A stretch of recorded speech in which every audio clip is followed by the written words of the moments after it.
Assalamualaikum warahmatullahi wabarakatuh. Alhamdulillahirrabbilalamin. Allahumma sholli ala sayyidina Muhammad wa ala ali sayyidina Muhammad. Oke, kali ini kita akan membahas sebuah topik. Belajar kelompok itu asik dan bermanfaat.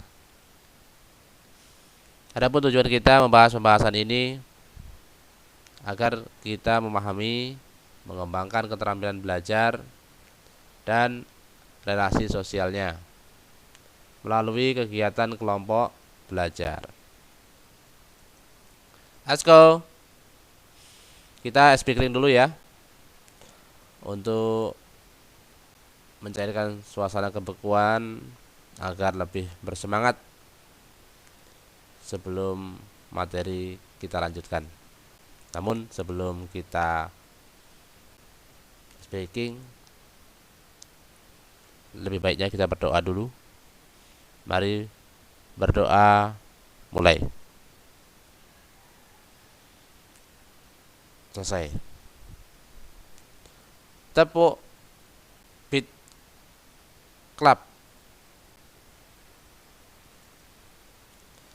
Beat one. Tepuk paha. Tepuk tangan. Tepuk paha. Beat two. Tepuk paha. Tepuk tangan. Tepuk paha. Oke, konsentrasi ya. Tepuk paha. Tepuk tangan.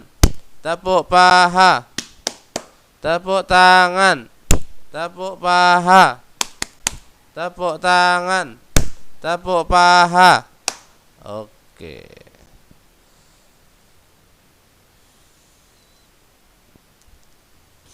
Oke. Untuk mendapat nilai yang baik di sekolah, tentunya kita sudah tahu bukanlah hal perkara yang mudah. Kita harus tekun belajar. Nah, sekarang bagaimana cara kita untuk melakukannya? Tentu niat saja tidak akan cukup kalau nggak dilaksanakan. Lalu bagaimana bila ada materi pelajaran yang tidak kita mengerti? Kita dapat menanyakan hal ini kepada guru di sekolah atau guru di tempat bimbingan belajar bagi yang ikut bimbingan belajar di rumah. Selain itu, kalian juga bisa menanyakan pelajaran yang tidak kalian mengerti dengan cara belajar kelompok. Belajar kelompok merupakan salah satu metode belajar yang dianggap cukup atau bagus untuk perkembangan pembelajaran seperti kalian. Sebenarnya belajar kelompok itu apa toh? Belajar kelompok adalah sebuah model pembelajaran di mana peserta didik belajar bekerja sama dalam sebuah kelompok untuk menyelesaikan tugas belajar. Yang kedua, belajar kelompok adalah kegiatan belajar dalam kelompok dengan tujuan untuk memecahkan permasalahan yang sedang dihadapi.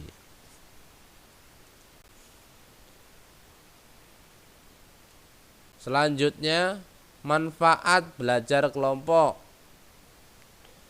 Yang pertama, dapat memotivasi semangat belajar antar teman satu dengan yang lainnya. Yang kedua, saling berbagi informasi dan pengetahuan antar teman. Ketiga, membangun komunikasi timbal balik dengan adanya diskusi. Yang keempat, akan meringankan tugas yang diberikan karena dikerjakan bersama.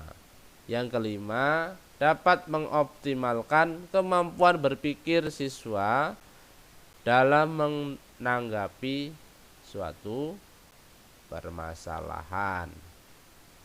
Keenam, bekerja sama dalam menyelesaikan tugas dan bersosialisasi di luar sekolah. Yang ketujuh, belajar lebih menyenangkan karena dikerjakan secara berkelompok. Kedelapan, akan meningkatkan kualitas kepribadian. Seperti apa? Seperti adanya kerjasama, toleransi, berpikir kritis, dan disiplin. Belajar kelompok yang efektif itu perlu diciptakan. Bagaimana caranya? Yang pertama, pilih teman yang paling cocok untuk bergabung dalam satu kelompok yang terdiri dari 3 sampai 5 orang. Yang kedua, tentukan dan sepakati bersama kapan, di mana, dan apa yang akan dibahas serta apa yang perlu dipersiapkan untuk keperluan belajar kelompok kalian. Yang ketiga, setelah kalian berkumpul secara bergilir, tetapkan siapa pemimpin kelompok yang akan mengatur diskusi dan siapa yang akan menulis, mencatat hasil diskusi kalian. Yang keempat, ciptakan suasana belajarnya yang serius tapi santai. Oke, kita lanjutkan. Yang kelima, rumuskan pertanyaan atau siapkan pertanyaan permasalahan yang akan dipecahkan bersama. Jangan lupa batasi ruang lingkupnya agar pembahasannya nanti itu tidak bertele-tele atau tidak menyimpang. Yang keenam, bahas dan pecahkan setiap persoalan satu persatu sampai tuntas. Yang ketujuh, bila terdapat persoalan atau masalah yang tidak dapat dipecahkan atau tidak ada kesepakatan antara anggota kelompok, tangguhkan saja. Kemudian minta pendapat guru. Lanjutkan dulu ke persoalan yang lain. Kedelapan, buat kesimpulan hasil diskusi, dicatat oleh yang bertugas menulis. Lalu dibagikan kepada anggota kelompok untuk dipelajari lebih lanjut di rumah masing-masing.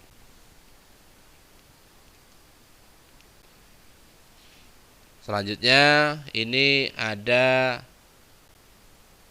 6 hal yang perlu diperhatikan dalam kerja kelompok belajar kalian, sehingga kerja kelompok kalian itu menjadikan manfaat yang sesuai diharapkan. Apa itu? Yang pertama, bentuk dulu kelompok.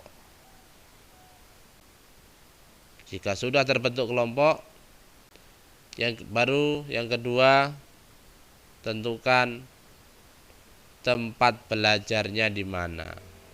Apa di rumah atau di sekolah yang berdasarkan kesepakatan kalian. Yang ketiga, persiapkan atau niatkan untuk belajar. Yang keempat,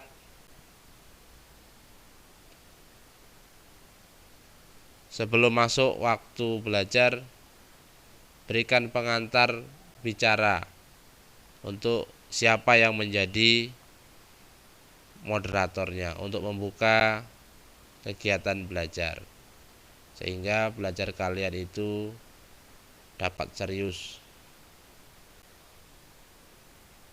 Dan jangan lupa tentukan juga siapa menjadi ketua, siapa yang menulis, siapa yang akan berpendapat, diatur jalannya kerja kelompok tersebut. Yang kelima, tentukan waktu belajar kelompok. Kalau sudah terjadi ada kesepakatannya, baru masuk yang keenam. Cara pelaksanaannya ini harus diikuti dengan sebaik-baiknya. Oke, itu pembahasan kita tentang kerja kelompok. Mudah-mudahan bermanfaat. Kalau kurang jelas dapat ditanyakan di kolom komentar di bawah atau ditanyakan pada saat pertemuan kita nanti. Pak akhiri, assalamualaikum warahmatullahi wabarakatuh.